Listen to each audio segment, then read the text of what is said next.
Hi everyone, welcome back to the channel. So here is my next video. So it's another countdown video again. So I need to spat then, sorry. Today's video is basically my best and worst movies of 2019. So this is literally my last countdown video I'm doing of basically anything in 2019. So yeah, where was I starting? Sorry, I've just like completely ruined that. So basically, 2019, a great year, definitely a great year for movies as well. There were so many great films out too. Luckily, there was more good films than bad films out in 2019, and I'm glad I actually managed to catch up on quite a few films as well in the year. So, which is really good as well, because I just hate it when I like miss a film. That's literally the worst, when you miss a film in the cinema and then you have to wait. Well, you can wait for it to come out on DVD, of course. If you miss it, then you can watch it on DVD, but I just hate like missing a film, especially if it's something I've really wanted to watch. So yeah, here's my countdown. So I'll be starting off with my worst movies, and then I'll be going on to the best movies of 2019, you know, just starting a bit of a low and then go on a high. So I'll start off with my worst movies of 2019. So of 2019, I watched quite a few films in the whole year, but there was 4 films that I really did not enjoy at all. So 4th position for my worst movies of 2019 is Pet Sematary. Pet Sematary, from the trailer, it looks so good. I actually was really excited to watch it, and especially I've always loved my horror films, always forever love my horror films. So I was really excited to watch it. I was like, what an interesting sort of concept of basically people manage to come in, like people and animals as well, can bring them back to life. Basically, that's what the interesting idea, that's what I loved about the idea of the film, and that's what I loved about the whole, that's the concept I loved of the film. And I was like, oh, this looks so good, really interesting. And of course the novel's written by Stephen King. It's Stephen King, isn't it? Stephen King. The author, Stephen King. Not Steven Spielberg. Steven Spielberg. Steven Spielberg. I got confused. And that's really bad. I've actually got a Stephen King book that I still need to read, which is like bad of me. But yeah, it's basically Pet Sematary is a novel by Stephen King, and also there was an 80s version of the film, an 80s or 90s version, which I've never watched. But I'm guarantee I bet that's better than the one that we had out in 2019. I bet that is so much better. It's just such a disappointment, this film was, Pet Sematary. I really didn't enjoy it. It started off good. I actually enjoyed it at the beginning, with, you know, when the cat goes and comes back, I actually enjoyed it. But when it just started to get on to when, you know, this whole video is going to be a bit of a spoilers alert in this video, so I'll have to put it in my description, definitely. But by the time when it builds up to when the daughter goes and stuff, that's when it just I just started to drag from there. The whole film did. I'm just like, in the trailer it just looks so good, and then from the middle of the film, that's when it really starts to drag, and you just start to lose interest. I just think like the acting of the little girl was good though. I actually think the little girl was really good. I think I forgot the actor and actress's name, to be honest. I didn't really like this film, so not like I was even fussed. But the wife, the one who plays the wife, she's a terrible actress. She's absolutely awful. Anytime you could just tell, like, she's literally cold in real life. So anytime throughout the film when you see her be a bit nice, it just looks so fake. It's just really, oh, I'm not being horrible, but it looks so fake. It's like, come on, you could have got someone who actually could look more believable. But yeah, anytime she shows it, and you're just like, you can tell you're so cold in real life, and you're just literally doing such awful acting right now, and it's just coming across really forced and fake. So yeah, I just think she was a terrible actress. I think main actor, I think his name's Jason Clarke. Almost there.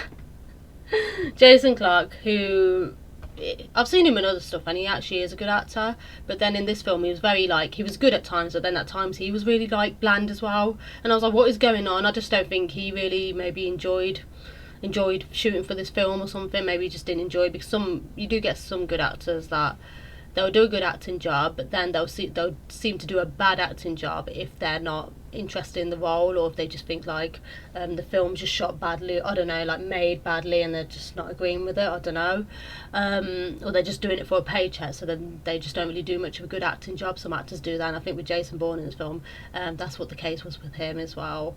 I just think he just thought it was a bit off. Maybe I'm guessing the original is so much better than the one we got in 2019. I'd love to see the original, because I do like the idea and the concept of it, and I guarantee you if I read the novel, I'd actually really enjoy the novel by Stephen King. But the film was a big disappointment, and unfortunately it's made it to my worst movies of 2019. Oh, right now I am boiling hot. I've got 2 jumpers on. How stupid, I put 2 jumpers on. So third position of my worst movies of 2019 in the countdown is Six Underground, starring Ryan Reynolds. Watched this film on Netflix. It was basically a Netflix movie, and it looked really good. At the beginning it was actually good. I was actually enjoying it, and Ryan Reynolds is just so funny. You can tell he's like it's literally him who's helped the dialogue as well. Like he's caught with those funny lines. It's obviously him, and it was actually good in the beginning, but then after a while it just started to really drag, and it really puts you off the film, because the film's made absolutely terribly. I hate the way the film was made. It was like someone, I'm not being horrible, but it's like someone was on crack when they made the film. I don't know who put it together, who edited it together, but I just thought it was absolutely rubbish. I don't even remember the other actors and actresses' name, because they just didn't even stand out at all to me. The blonde woman in the film is just really bland as an actress. I understand she is of course playing a character like a criminal, so you kind of understand why someone is a little bit bland, is a little bit cold, if that makes sense. I understand that sometimes in villain roles you have to be a little bit, like, she ain't really playing the villain. She's kind of like, I can't explain what she's really playing, because I just hated the film that much, to be honest. And I feel so bad that Ryan Reynolds even starred in this. Like, he deserves better. He really doesn't deserve a film like this. And yeah, she was just bland throughout the whole film, and you just get fed up of her. The other actor was good in the film with Ryan Reynolds. I liked him a lot. He was good. He was likeable, but after a while the film is that bad, like, even he can't save it as well. And then the other woman in the film, who looks like Jessica Alba, was just like another terrible actress and just a pretty face, just there as eye candy, but because she's pretty, she's just in the film, and that's about it. That's all her character is, just a pretty hot woman who's doing all the action, and that's it. And then some of the action scenes were just shot so awfully. I'm like, oh my god, is this something from the 70s or something? It's absolutely awful. It's just literally like, can't explain. Really can't explain. It's like some Bollywood action films of like the 2010s. How they still look like they're in the 70s and 80s. It looked a bit like that, Six Underground did, and I just gave up on the film. And after a bit, I just couldn't even be arsed with the film. I was just like, oh my god, please end, please end. It was just dragging so much. But yeah, sadly, I feel bad, because I love Ryan Reynolds and I don't want to diss any of his films, sadly. So, I'm gonna have a drink. It's so hot. Why have I got 2 jumpers on? How stupid. I'm not in the Arctic. So, second position is It Chapter 2. How? When the first It was one of the best films of 2017. I didn't think the It films the first It would be that good, because it just didn't seem that scary to me, and I wasn't really feeling it. But then when I finally watched it, I was like, the first It is actually really good. I really enjoyed the story, brilliant story.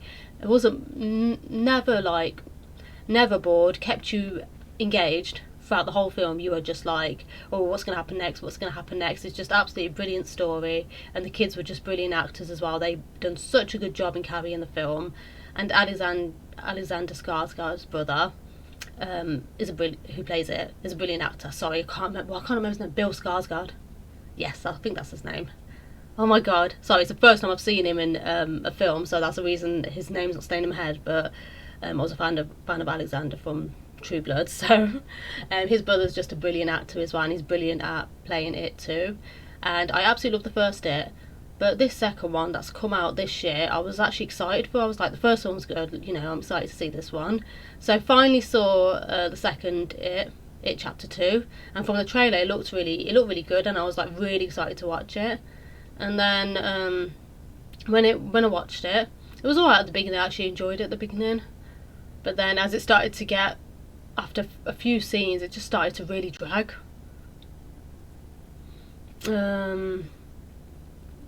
That's all. Yeah, that's all I could say really. It just started to really drag, and I just lost interest of the story after a bit, and I just didn't really. I wasn't feeling it at all. And the woman who's meant to be playing the older version of the little girl in the first one, who's the main character,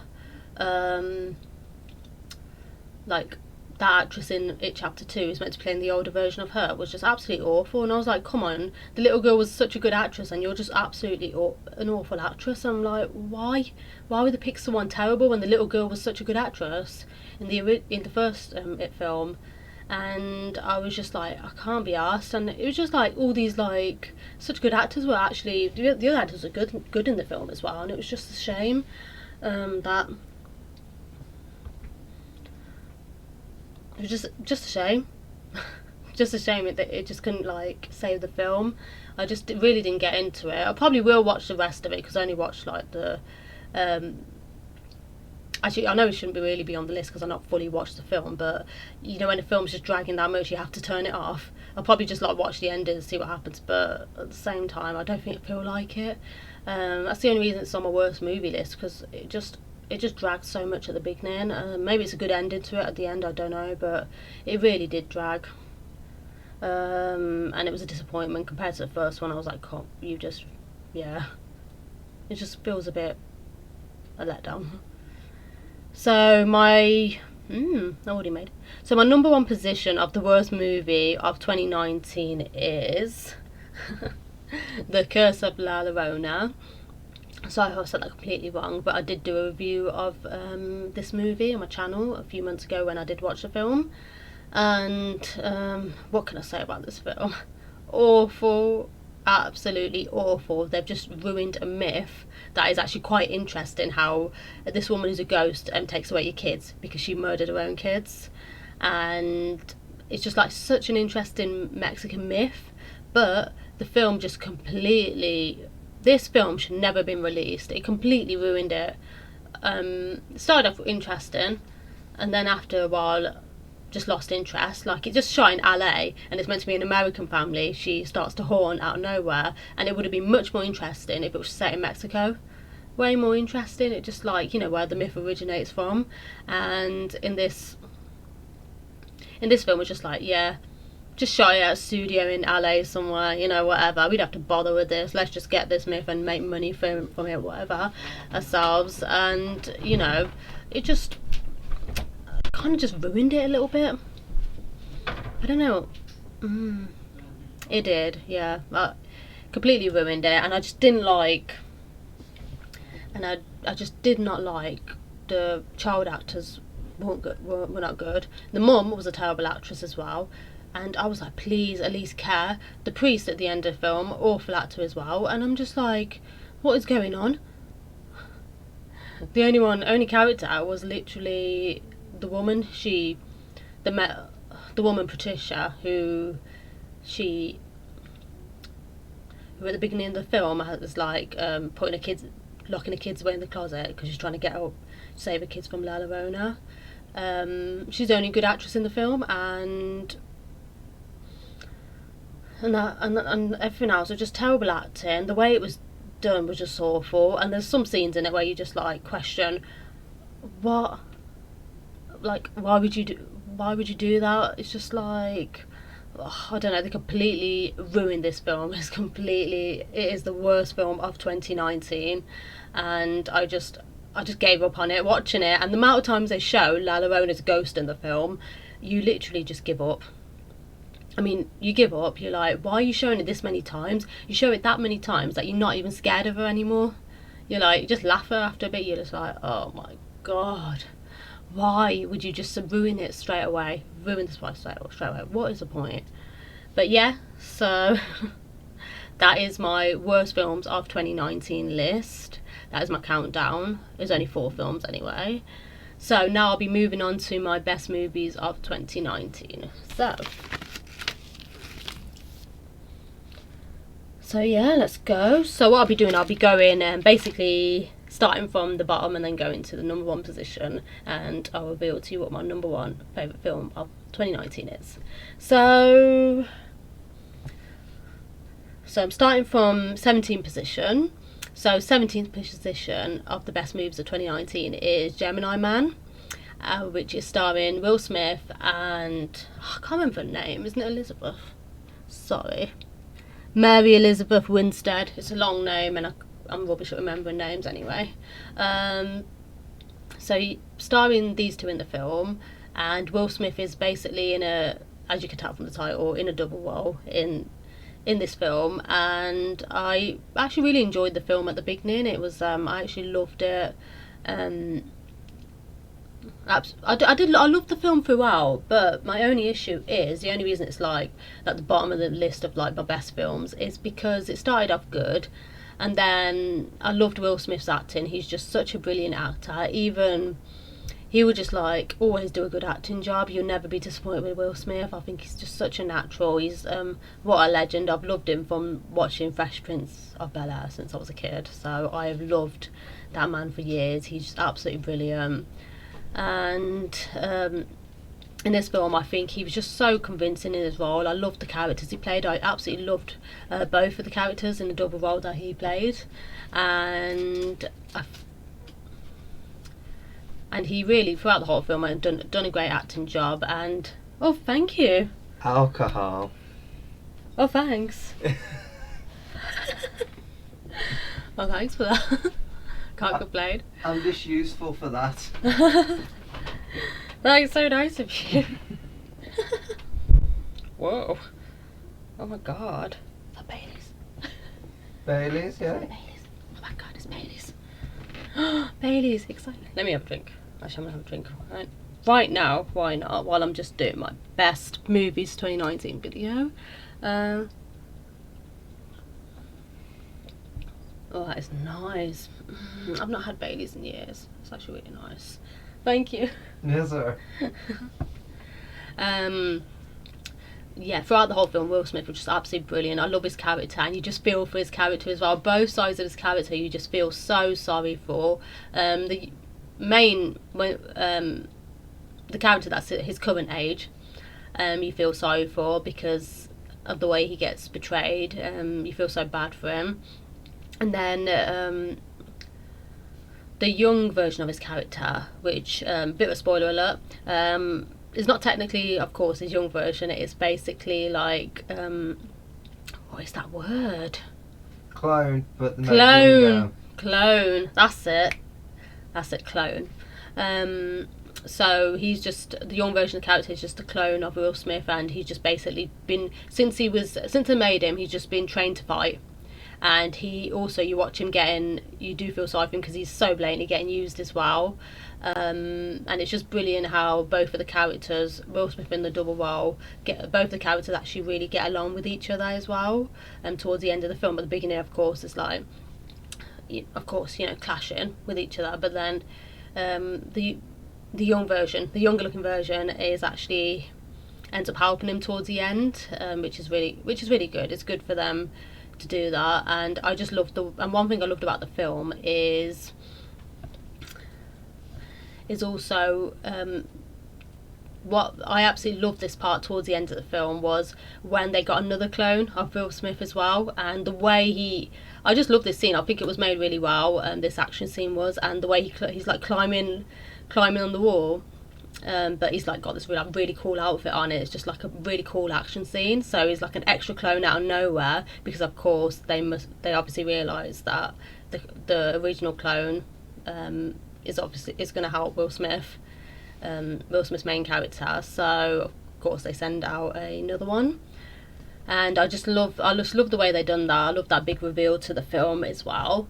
But the only thing is, there was just parts of it was like the action scenes were really shot so perfect, and the beautiful locations as well in the film. You know, you can't take your eyes off the screen, but it does drag, the film does. When me and Luke went to watch it, there was two people and they actually walked out in the middle of the film. And it was just like, oh, okay, it's not that bad that you have to walk out. Like the Curse of La Llorona, yeah, you can walk out of that film, but I was like, wow, they actually walked out. But I understand why they walked out at the same time, because the film does drag in parts. So yeah, I can picture people getting a little frustrated, but of course I will sit there and watch the whole film for Will Smith, as you know, anything from Will Smith. But I watched the whole film. I'll say Mary Elizabeth Winstead. Sorry, she's got a long name. It's not staying in my head. I'd say she was just bland in this film. She was alright in parts. Like, that's the thing with this actress. She can be so good sometimes, and then sometimes there's no face expression. She's very bland. For example, she starred in the new version to The Thing, and I feel she completely ruined that film. She was just bland throughout the whole film, not convincing, and it's like she just didn't even care about the role. That's what it felt like. And she just does awful acting, and sometimes she does good acting. I think it just depends on what she feels like doing. But in Gemini Man, she was very bland in parts. Like, she was alright in parts, and in some parts she was really bland, and it's just so off-putting. And it's just it would be better if just got an actress who was actually going to do a good acting job, someone who actually would try. But I enjoyed Gemini Man. I will watch it again because I think Will Smith was just absolutely brilliant, and I do love the action scenes, and it was made well. So I still like the film. So 16th position is Alita: Battle Angel, and that film's starring Rosa Salazar and Christopher Waltz as well, who was from Inglourious Bastards. I don't know how to say that word. It's like the word bastards, but wrote with an E instead of the A. But he's a brilliant actor as well, and so is Rosa. Rosa playing Aaliyah was just absolutely brilliant. I really enjoyed this film. Definitely one of the best films. Beautiful picture, shot so well, and the action scenes were just so nice. It was very much like a computer game, and I just thought the world they created in this film was an absolutely beautiful world. I really liked it, and what was I trying to say? It was like I thought it was really cool. It was like a mix of like many different countries in one. It was really cool the way they made this world, and just Aaliyah's character was just so interesting, what she goes through as well. And it's quite cute how she like almost falls in love in the film, but luckily they didn't do like too many scenes with the love story. It was more focused on the action scenes and more on Aaliyah as well. And Christopher Waltz was just brilliant in the film. He's just such a good actor, such a natural. Whenever I've seen him in films, he's just always perfect, just a perfect actor. And I really enjoyed him in this role, and the chemistry between him and Aaliyah in the film was just absolutely perfect. It was really sweet, and it's kind of like father and daughter sort of thing. I thought it was like that they worked so well together, and they made this film, and of course they done such a good job in this film. So I'm on 15th position with of my best movies of 2019 with Hobbs and Shaw, and I absolutely loved this film. Like some people didn't really like this film because it was meant to be like the Fast and Furious films.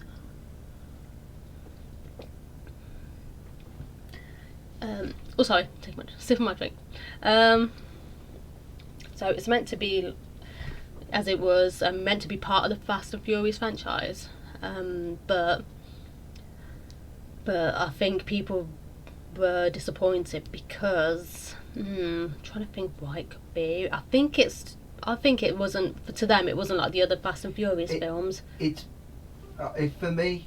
Sorry to interrupt. I think it's from what I can tell online, from what I've said about Hobbs and Shaw, is because it's very much kind of action heavy, after, you know, some people love the original films quite a lot. Oh, And, yes. you know, the original two, That's why they even didn't though like they it. were stealing, like, rubbish stuff, it weren't, to me, the original films were not as good. I don't mind them going a bit over the top, like superheroes, just because there weren't much else you could do with that franchise. It weren't a very interesting franchise if you continued on with what they were doing. Whilst Hobbs and Shaw was perfect to me because it was action heavy, yeah. It was superhero stuff, yeah. But I got into it more because of that, because I never was interested in the cars and the crap before that. I think that's what it is, because Fast and Furious fans, they are so into their cars. Like, a lot of the Fast and Furious fans, I'm not saying all of them are, but a lot of them, they're so into the cars. They're like, oh, wonder how many cars are showing this film, wonder which car they show, and oh my god, for the race car scenes, you know, they get all pumped and excited. And just because Hobbs and Shaw wasn't like the rest of the films, me and Luke, we're not fussed on cars. If a car's nice, it's nice, and that's it. We just don't really care. But with the Fast and Furious films, it was very much like on like showing off the cars. I'm not saying all of the Fast and Furious films, but a lot of them it was literally showing off the amazing cars and the races and all that stuff. And you know, it's nice that they actually with Hobbs and Shaw did something different for once, instead of like, I'm not being mean, I do in my opinion think the Fast and Furious films, I like Fast and Furious 6 the best, but I do think they're very samey. That's what that's what was good about Hobbs and Shaw. It was something different. I just think they're very samey. Sometimes I can't even tell which which film's which, to be honest, of the Fast and Furious films. I'm not being mean, but I can't. And then we have to like sit through like, not being mean, but Vin Diesel's very bland acting in those films as well. And I'm not, I do like Vin Diesel, but I do feel like he's very, he just doesn't, it's just that same face expression, the same voice, and he just doesn't do anything different in films.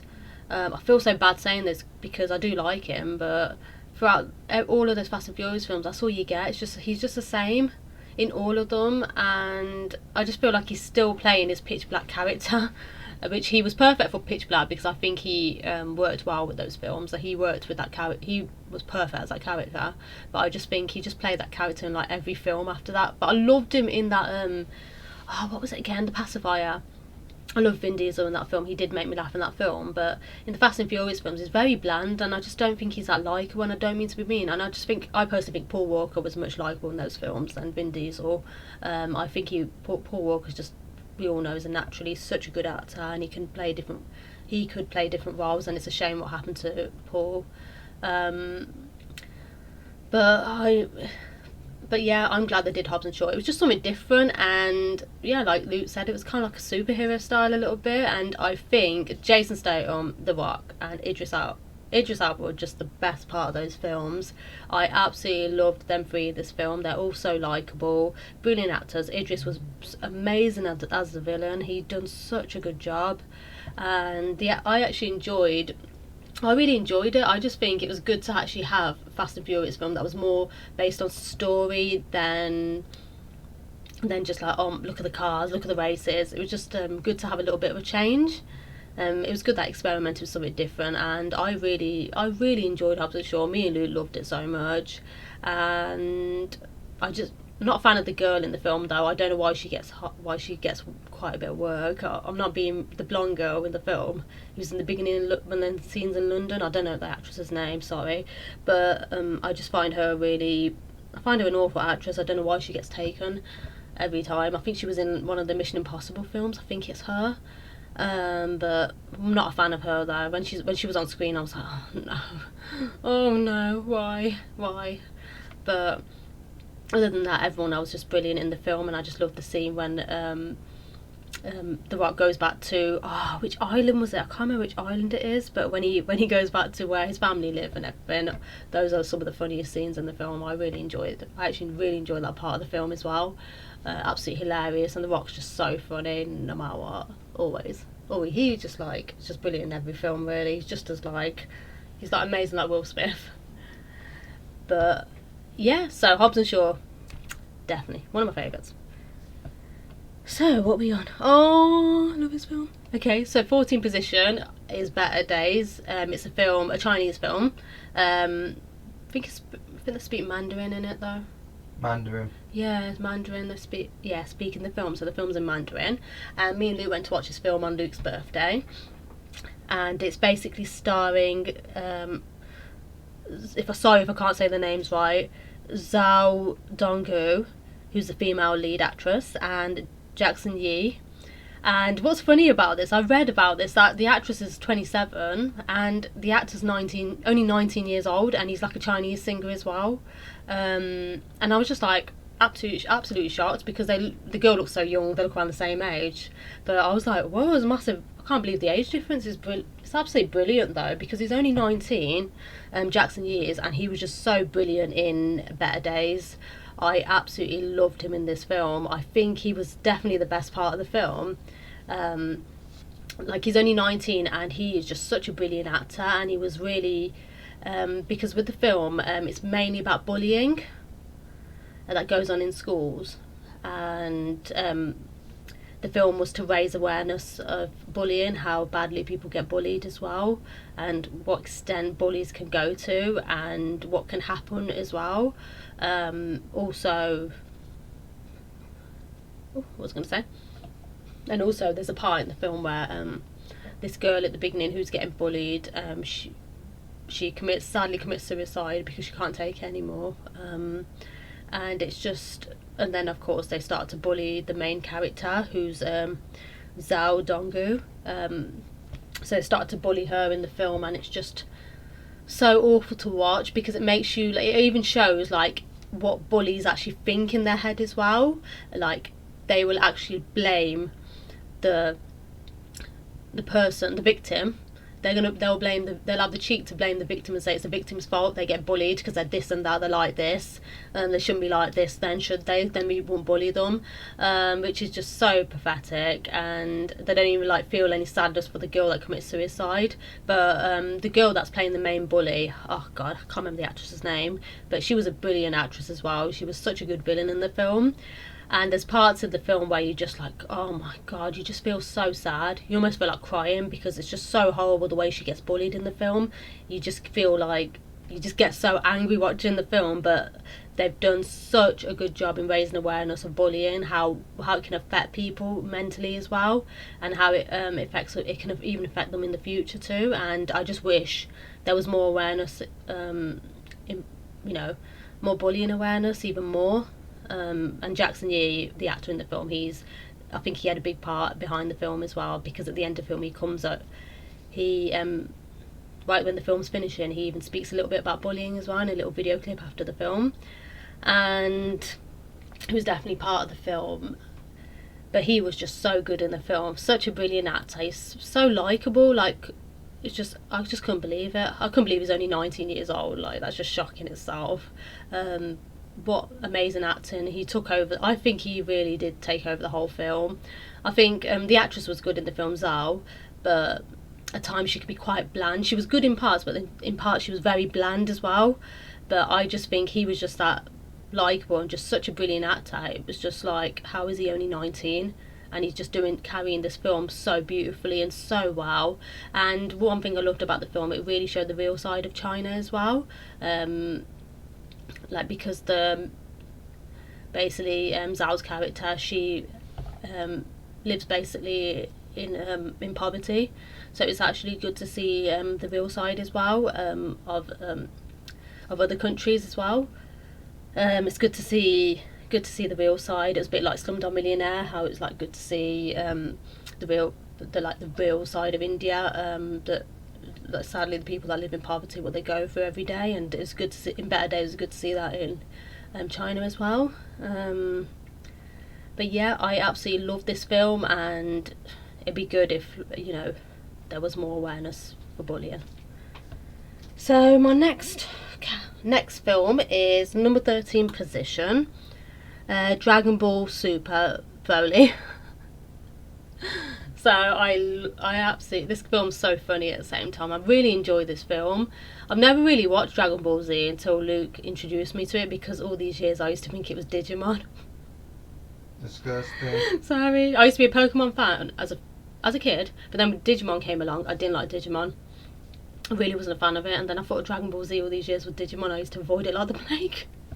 And then Luke was like, no, it's not, it's a complete different anime. Oh my god. And then he introduced me to Dragon Ball, and then I watched a film with Luke in the cinema. I was like, oh, okay, I'll watch it, why not? Watched it, and I actually really enjoyed this film. I loved the story, and I absolutely love all the characters in the film. And like, it's basically, this film is a 90s film but just rebooted. It got released again, and I actually really enjoyed this, and I was like, oh, it's definitely not Digimon then. And I've started to really get into the Dragon Ball Z show as well. Luke's showing me the series of the original, and I'm really enjoying that. It's just so interesting, with the Saiyans and everything. A really fascinating story as well, and I'm glad we bought this film on DVD because I actually really enjoy it. Who knew I liked Dragon Ball Z one day? So yeah, 12th position is Hellboy. With Hellboy, I really enjoyed this film. People were like bashing it, saying, oh, the original Hellboy films are so much better. I agree, the original Hellboy films are better, but I actually really like this film. I just think David Harbour as Hellboy he done such a good job. He was just so likeable, just as likeable as the original character as well. I absolutely loved him in this film, and he's really funny, and I actually like this film a lot. I don't know why people said they didn't like it, but I actually really enjoyed this film. It was such a fun film, and I loved the story of it, and Mila Jovovich was done absolutely amazing acting in the film as well. I think she was really good in this film as a witch. She was actually really funny at the same time, but then she played such a brilliant villain too. I'd say she was actually really likeable in this film. I absolutely loved her, and I just think they've done so well with this film. I loved Hellboy, and then the character that can change into like a leopard as well. I just loved that part of the film, and I really enjoyed the action too. So yeah, I liked it. So 11th position is, oh, this is gonna be so good, Brightburn, which is kind of like Superman. So it's like Superman, but like the villain version of Superman. Evil Superman. Evil Superman, more like, not just the villain version. I'd say evil Superman. It's evil. Oh, itchy face, man. Oh, look at that itch in her face as well. It's not picking my nose, it's itching my face. She was, my soul. But yeah, evil Superman, and it's like a teenage boy who is the evil Superman, and so this teenage boy is played by Jackson Endon. What have I wrote here? Yeah, Jackson Endon. So he's like, I've never seen him before, so he's a new actor. So yeah, evil Superman's played by him, and I would have to give this actor credit. He, as a young kid playing this role, he was absolutely brilliant. He was just the perfect villain, and it's basically, he does so many throughout the film. It's kind of like because he basically kills his uncle in the film too. So, and that death is like really horrible, with the part where like he rips his jaw apart, and it's just like looks so real. I think that was just such a good effect they did on that. Oh my god, that was literally a horrible death. And then and then the death, what he does to his dad, because his dad starts to get the hint he's more likely evil, but then the mum, who's played by Elizabeth Banks, is sticking up for the kid throughout the whole film. She doesn't see it, she's just like, oh no, trying to like not see it because he's like a little boy, isn't he? So she's like, oh no, nothing, it's nothing. And then the dad takes him away on a holiday, on like a little trip, just him and the son, and he tries to find a way to kill him, but the dad unfortunately doesn't succeed, and then basically, yeah, evil Superman kills his own dad too. So And the way he kills his own dad, he just, oh my god, laser beams him. And it's just that's another death which just like was such a good effect as well. Done such, oh my god, so gruesome but so brilliant at the same time. It's a brilliant effect. I really enjoyed this idea of like an evil Superman as well. And then the only thing that I just think Elizabeth Banks was a bit irritating with her acting in parts. It was just like overacting. I don't know. I just think everyone else was so good in the film, including the little, including literally the little boy. And then she was just there like just overdoing it. I think she can act sometimes, but then sometimes she does like overdo it a little bit. I'd say she was the weakest part to the film, but she's alright though. I wouldn't say she completely, of course, ruined the film. But other than that, definitely a great film, and I definitely can't wait to see it again. So, what am I on? Number 10 position is John Wick Chapter 3. Oh my god. Keanu Reeves is back. And I thought the first two John Wick films were brilliant. I'd say the first one is my favourite out of all of them. But this third one, I thought by the time it's third one, it might be a little bit like the weakest, like the three Taken films. Like the first two were good, but then the third one was just like really weak and just not good at all. And this film, the third version of John Wick, they actually did a really good job of it. I have to admit, they'd done so good. The story felt so fresh. It didn't feel like, oh, they're running out of ideas. It just still felt really fresh. I love the story of the new John Wick, and Halle Berry was brilliant in the film as well. And I just think it was such a good film. And the scene, of course, when they have the little German shepherds in the action scene, oh my god, those dogs were like brilliant actors as well. Even the dogs could act. Shock. But I know it sounds crazy, but they were just like such cute little, oh my god, they were just so cute as well. And they were just like, oh, how adorable. They like knew what to do in an action scene. Such brilliant, just like worked so perfectly. They done great in this film. I really enjoyed this film. I loved the action scenes. And one thing I have to say is, how is Keanu Reeves like in his 50s and he's just still so fit and could do all these action scenes like it's nothing. He's just like fitter than me. I should be literally embarrassed. But yeah, I absolutely love it. Love the John Wick films. Love the whole series. Some of my favourite films. I really enjoyed the films. But yeah, let's go on to the next one. So that was weird noise, sorry. Number 9 position is Rambo Last Blood. Oh my god, this is probably the only film this year I have actually cried at. Better Days, I nearly cried at Better Days because it was really sad, but Rambo in the cinema, full on cried on. Spoiler alert, basically I cried at the death scene of what's the actress's name? I had to write it down because I've never seen this actress before. Yvette Monreal, who's basically playing Rambo's niece. Basically the death scene of her when Rambo rescues her. So basically what happens with her character, she goes to see her friend in Mexico because her friend's like, oh yeah, your dad, because she's looking for her dad. She wants to see her dad. So her friend's like, yeah, your dad's here in Mexico, I've seen him. So her friend's telling the truth that her dad is there in Mexico, and she just wants answers of, why did you just leave me? She managed to find her dad. She goes to Mexico, drives there, even though Rambo and her auntie, I think it's her auntie in the film. Auntie. Yeah, it's the auntie, isn't it? Yeah. Her auntie are like, no, you're not going there by yourself. You're not going there. At the end of the day, is the reason he left you. He was literally a horrible man. You're wasting your time even going there. What's the point? And then she doesn't listen. She drives there anyway because she wants answers. And then her friend Giselle is already living there.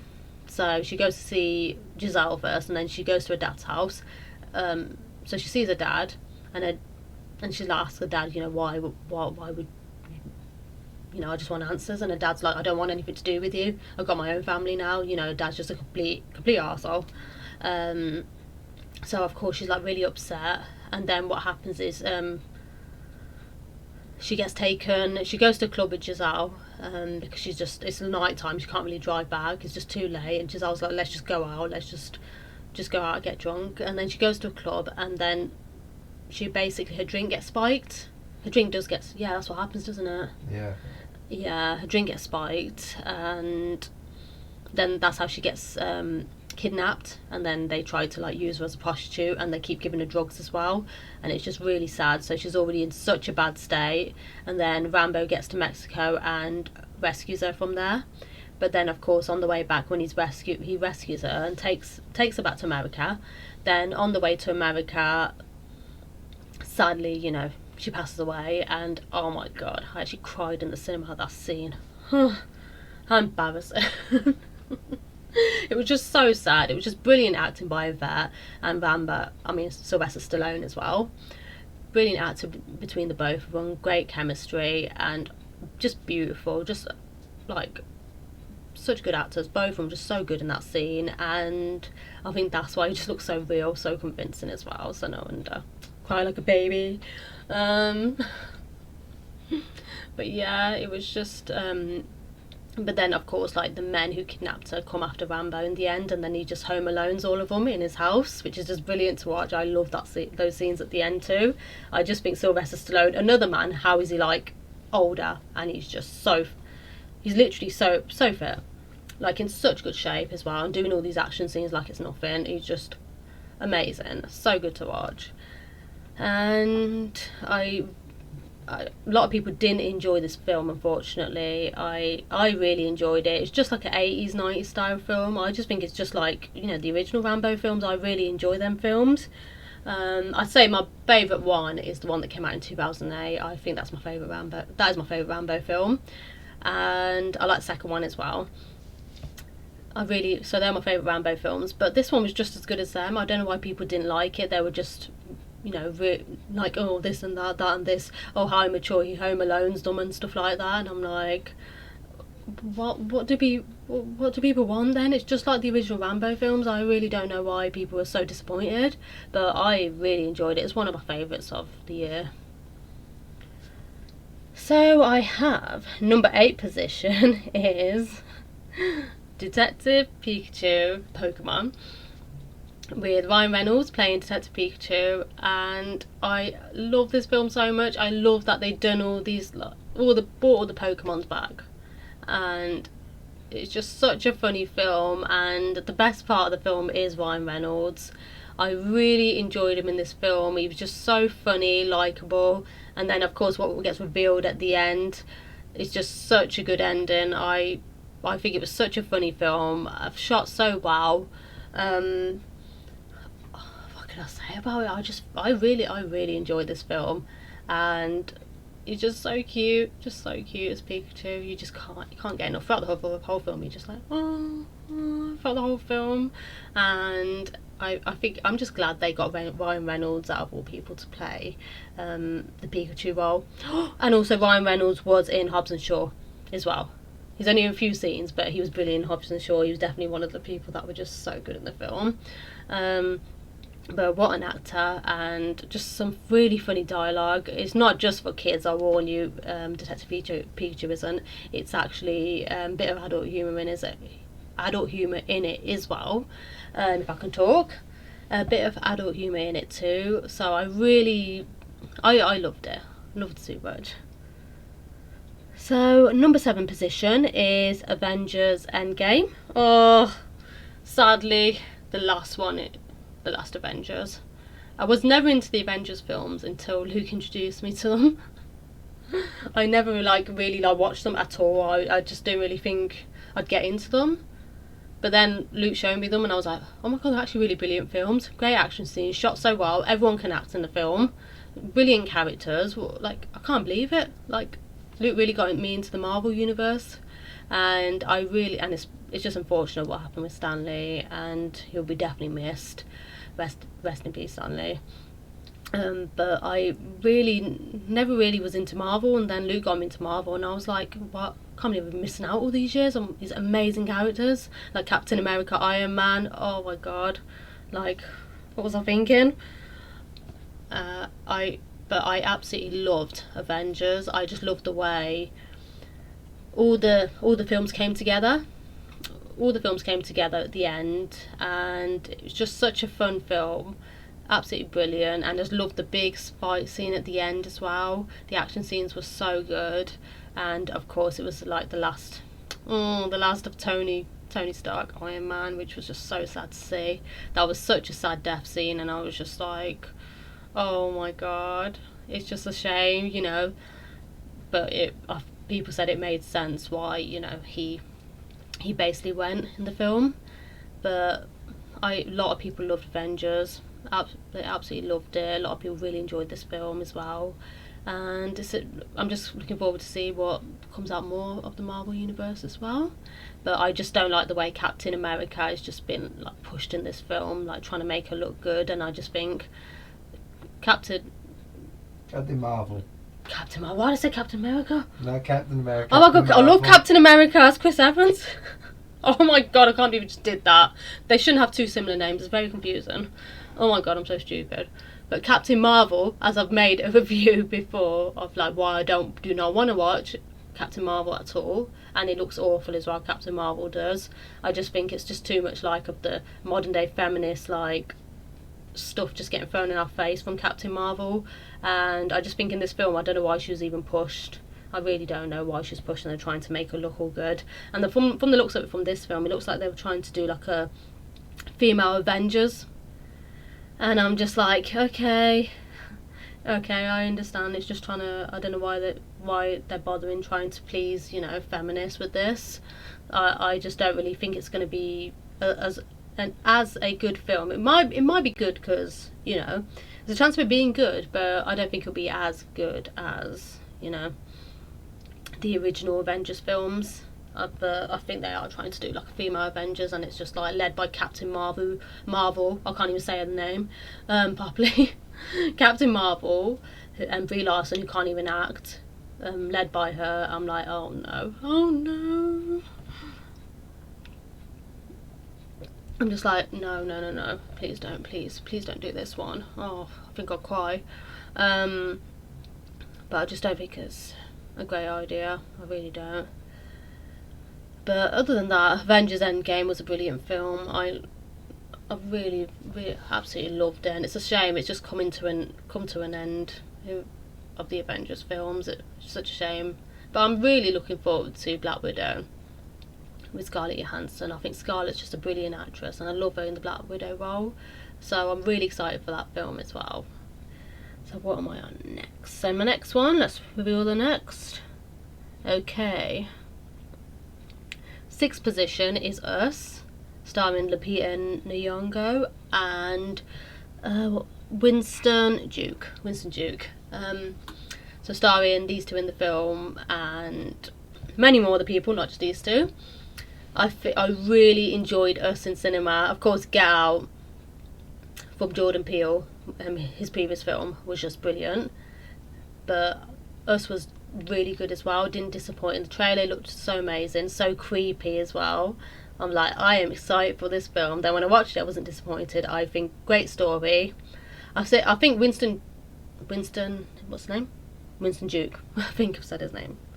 Winston Duke. I think he's a good actor. I loved him in Get Out. He's absolutely hilarious. But I do think Lupita really overtook him in this film. She is just an amazing actress. I saw her years ago in 12 Years a Slave, and in that film she was just brilliant, and I loved her in Black Panther. I think she's such a good actress, and she really deserves so much good, like so many films. She deserves a lot. She does. She's just so talented, so beautiful. I absolutely love her.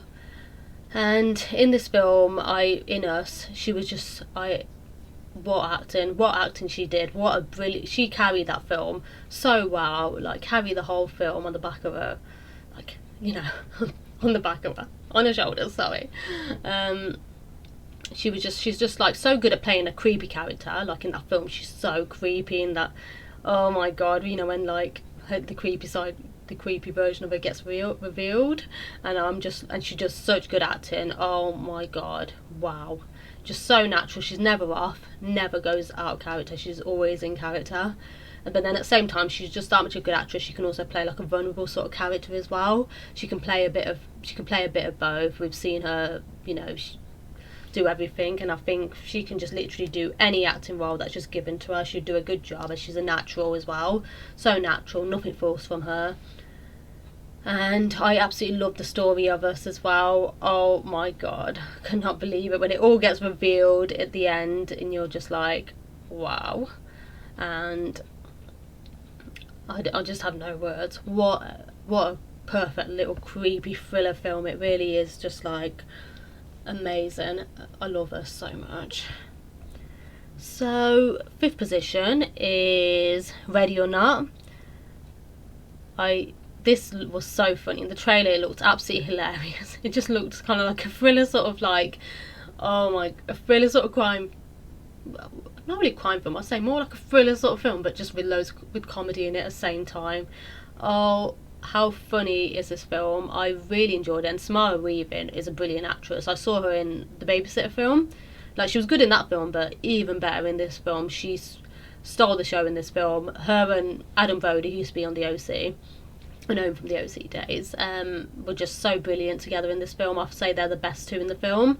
And at the beginning of the film you just think, oh, it's all a game, they're all messing around, nothing serious. And the next thing, when of course she sees that they're actually trying to murder her because one of the family members has murdered already someone else by accident instead of her, and then she overhears the conversation that they're trying to murder her, and then throughout the whole film you're like, oh my god, you know, she gonna get out of this house, she's gonna escape. And it's just so, you're just so scared for her character throughout the whole time, but at the same time it's just so, the comedy scenes and everything, and the dialogue, just the jokes and everything that are in the film, it's just so funny at the same time. And then of course the husband's like trying to make it look like, I'm so supporting you in this, I'm sorry my family made me do it, you know, escape in this way.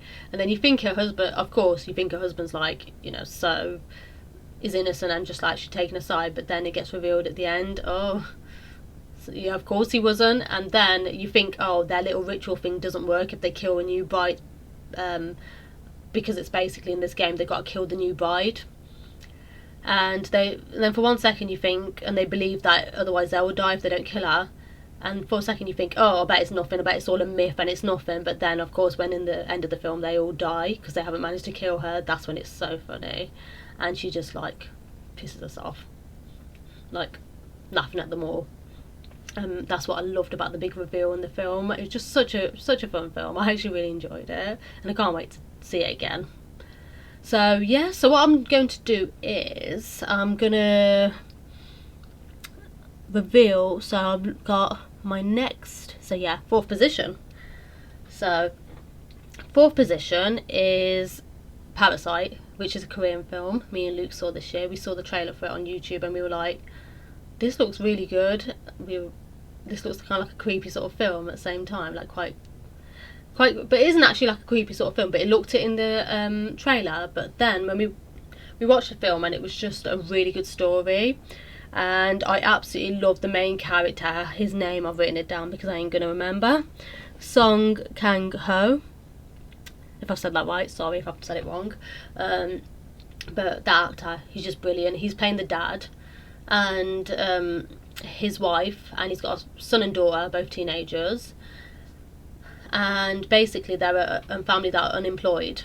They barely have anything, sadly. So they're unemployed and they're trying to find something. And what they do is someone tells them about, basically the son's friend tells them about a little, a good way of trying to get something.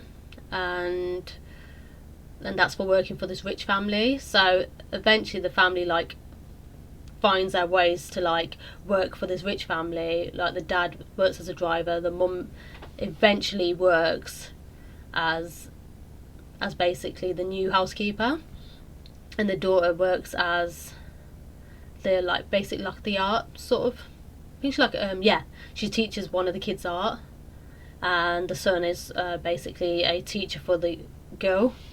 Isn't he like an English teacher or something? I think so. English teacher. Yeah, he's English teacher for the daughter, the rich people's daughter. So in the rich family is basically a mum and dad and son and daughter as well. wait, there's like a son. Yeah, son and daughter as well. So they like this family. They manage to lure their way into the rich family and start working for them.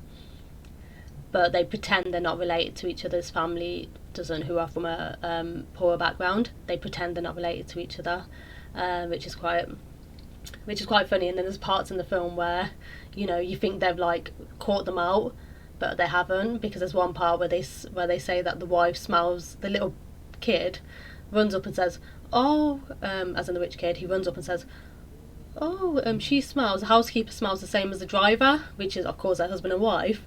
And you think, oh my god, are they going to get revealed? But like the parents, the rich parents don't really care. They only pay too much attention to it, and you're like, oh thank god. You actually think they're going to get caught, but they don't. And so yeah, they're conning their way into this family, and it's kind of wrong at the same time. But then there's a scene where the rich family, they're out for the night camping. So this is like one of the biggest scenes in the film. So they're out for the night camping, and they're away from the house. So they're telling the housekeeper to look after the house. So while they're away for the whole night, she says her husband and daughter and son are just staying at the rich people's house for the night because they're away for the night, and they're all literally just like nicking their alcohol and food and everything in the house, which is like, oh my god, it's so wrong. But then what happens is they hear a knock on the door while they're just all having a laugh and having a drink. And the person who's on the door, when they go to check, the housekeeper goes to check. I mean, the wife of the place. So she goes to check who's at the door. And she opens...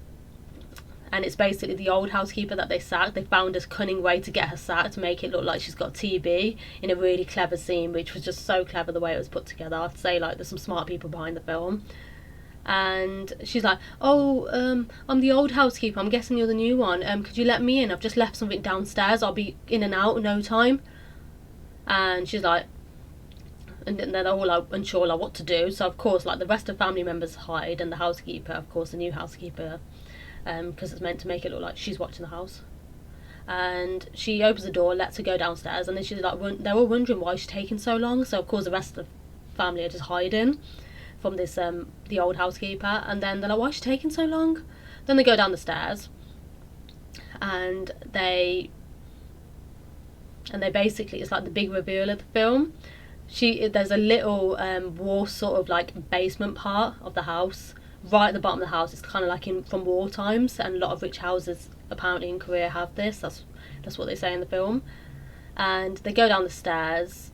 So the housekeeper goes down the stairs, and then they follow, like sneakily try to follow. And then in actual fact, her husband's living down there, the old housekeeper's husband. So all these years when she was working for them, her husband was living down there. So she's like feeding him as well. And so for like, since she's been sacked, he's been starving.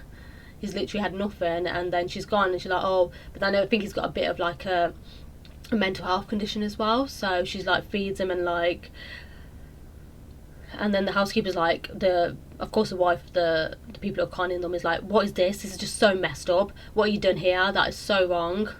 And then she's like, oh, please don't tell anyone. Please don't tell anyone. But, you know, begging. And then the rest of the family who are conning, basically the family that are conning them, a lot hiding, the rest of the members are, and behind some stairs. But then they all of a sudden, like, one of them falls, and all of them just fall down the stairs. And it's like a quite funny scene. And the old housekeeper straight away gets a phone out and videos them. So she's like, so they've kind of like got dirt on each other by now. And then the old housekeeper's like, I'm going to show the owner this, I'm going to show her. And then so that's a big reveal of the film. And then all that time, like, the rich family are like coming back because it's raining heavily. They're coming back already from camping, and everyone's just like, oh my god, what to do. And it's just I really enjoyed this film, especially like in the big ending, what happens. Oh my god, like it was just such a good film, and it's just such a clever film, made so well. The whole film was, and everyone's acting was just brilliant. No one was off, no one was bad. I really enjoyed Parasite. Definitely can't wait to watch it again. I'm so glad me and Luke bought it on DVD. But yeah, I think this definitely has made it to my top 5, and it's so worth it. And especially the main actor who's playing the dad, Song Kang Ho. He was just like, amazing. He's like, I'd say he's my favorite. He was my favorite in the film. I absolutely loved his character as well. So third position is, oh, I love it. Recently, my most recent film me and Luke have watched is Ip Man 4. So I never watched Ip Man films until I met Luke, and then he showed me all the Ip Man films, and we absolutely love these films. Same with John Wick. I thought Ip Man 4 wouldn't be as like great as the others, but Ip Man 4 was just as brilliant as the rest of the films. I really enjoyed this film a lot. Donnie Yen, Scott Akins were just so good together. Scott Akins playing the villain in the film, and it was just such a brilliant film, and it's showing basically back in the day in America how much racism there was towards people who basically were from basically foreign countries, and it shows all the racism because Donnie Yen basically goes over there to get his son into high school in America. He wants his son to study in America because he's getting in trouble in his school back in China. So he basically is just trying to go over there and get his son sorted in school, and then of course Ip Man was exist in real life. He basically was Bruce Lee's kung fu teacher back in the day. So of course there's an actor who's playing Bruce Lee in the film, so he makes an appearance who's playing Bruce Lee, and this actor was just so good as well in the action scenes too. So yeah, he goes and sees Bruce Lee as well there, and then Scott in the film was just brilliant. He just played such a good race pig in the film, such a good character, such a good villain, and you just literally hate his guts, but he was just so good in the action scenes. And Donnie Yen, another one, how is he in his 50s and he's just so fit and like brilliant and at all these action scenes too. So good in the film, and I really enjoyed it. And I can't remember the actress' name, but I absolutely loved the little girl as well in the film who gets bullied at school, who gets a little bit of racism at her as well. I absolutely loved her. I think she was brilliant too, and I definitely recommend watching Ip Man 4. It's one of my favourites of this year. I absolutely recommend it. So my second, oh sorry, what am I doing? Yeah, so second position is of course Joker, which has just destroyed the box office in a good way. Completely destroyed it this year. One of the top films of this year. I just loved the message of mental health in this film, how he just wants to be accepted and everyone just treats him like trash just because, you know, that he doesn't fit into that little box, what most people can be like. But he just gets outcasted, and it's just really sad in the film. And then it just and of course, you know, that's from there he starts to murder people, but it's kind of like the development of the Joker character, but I don't think it's actually meant to be developed like how the Joker character was made, but it's kind of like a theory sort of film. I said film instead of film. A theory sort of film of how, like, you know, what made the Joker, what made him the way he is, and I think that's what this film is trying to show. And it's like quite sad in parts. You feel so sorry for his character as well, and he's just literally such a nice guy at the beginning of the film. He's just he's just a nice guy, and then he just like ends up murdering. His first murders is literally people who are just horrible people themselves, like full on nasty horrible people. And then the brilliant scene, one of my favourite ever scenes in a film ever, because this scene just took my breath away in the cinema. It was the scene between Joaquin Phoenix and Robert De Niro at the end. So Robert De Niro in the film is playing a talk show host, so of course Joker, he gets invited to come on to the show and everything. And the way the Joker actually like comes out with such brilliant stuff, and he's just like just being honest, and he's like, haven't you seen the way people treat each other? It's just horrible. You're being nothing but nice to people, and you just step out and people are shouting at each other, screaming at each other, people are just pure horrible and vile to each other. People are just so horrible. That's the real world you have to live in. And then he says to Robert De Niro's character, you know, do you even ever step out of your step out of the set, you know, you're filming on every day? Do you even step out of the office ever? He proper like puts him under there, and then he's like, you're a horrible person as well, and Robert's like, yeah, and Rob's character's like, yeah, how am I a horrible person?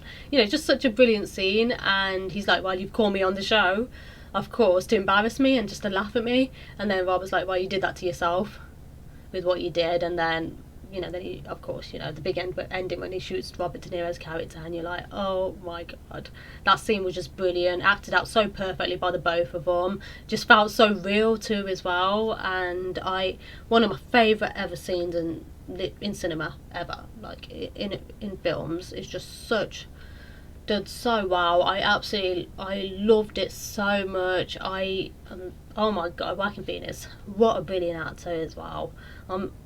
Especially after this film, I absolutely love it, and I can't wait to see what he does, and I hope he wins an award for this character. I just think it's such a real film as well. It's just so real, very realistic, and you know, a lot of people can relate to his character as well at the same time. But yeah, that's the reason it's my second position. So my number one position of the best films of 2019 is actually a tie between Shazam and Spider-Man Far From Home. So I'll start talking about Shazam. Right, that's my number one. Then I'll go on to Spider-Man.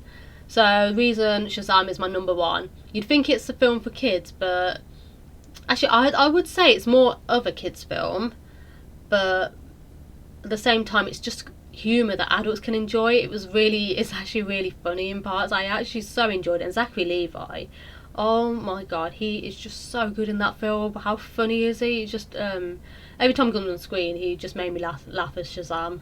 I was like, this guy is just so likeable. I am just so loving him in this film. I went to see the film in cinema, and I just came out like, this is literally one of my favourite ever films I've seen. I am in love with this film. And then also the little kid in the films, what was his name again? He was also in the first It film. Jack Dylan Grazer, who's the little kid who's meant to be like his foster brother, because they're all like fostered into a home together.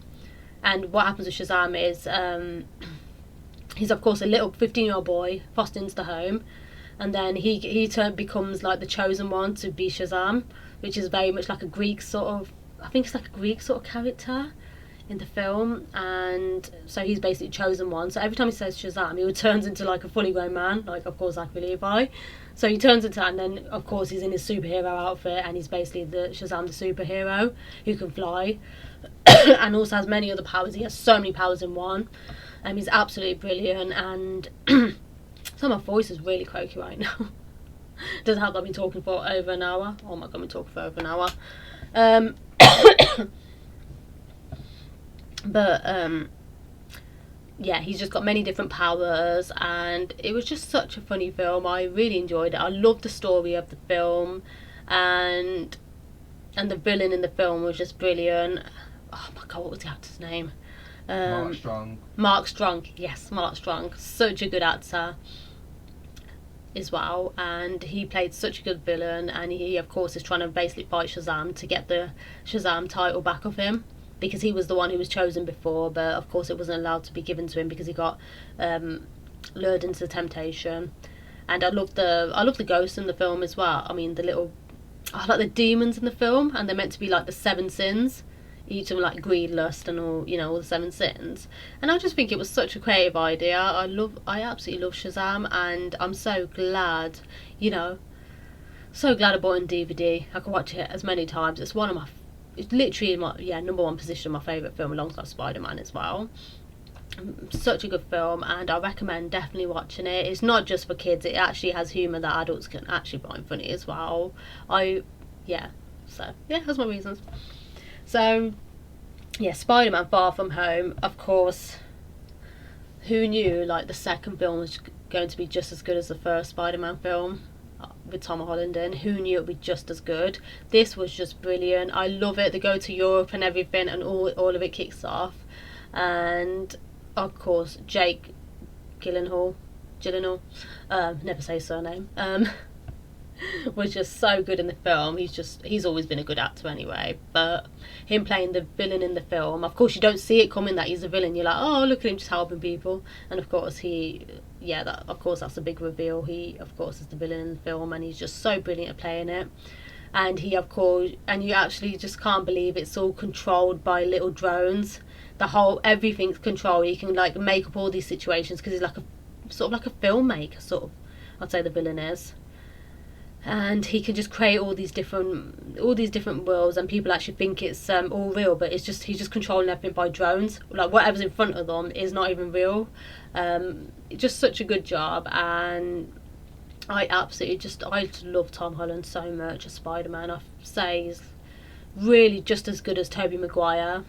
I did like Andrew Garfield as Spider-Man, but more in the first one. I didn't like the second Spider-Man film with Andrew Garfield's. But many people will agree with you. I know. But Tom Holland just as good as Tobey Maguire in Spider-Man, just as cute, just as likeable, and I have to admit, like, Tom Holland's really got himself in such good shape in the second film, even more muscly. Like, I couldn't believe it. Like, he was quite slim in the first one, but the second film, like, you could just see like his muscles and everything just coming out, and I love Tom Holland. I think he just works so hard, and he really tries. He's so likeable, and he is so committed as an actor, and I just can't wait to see what other work he does in the future too.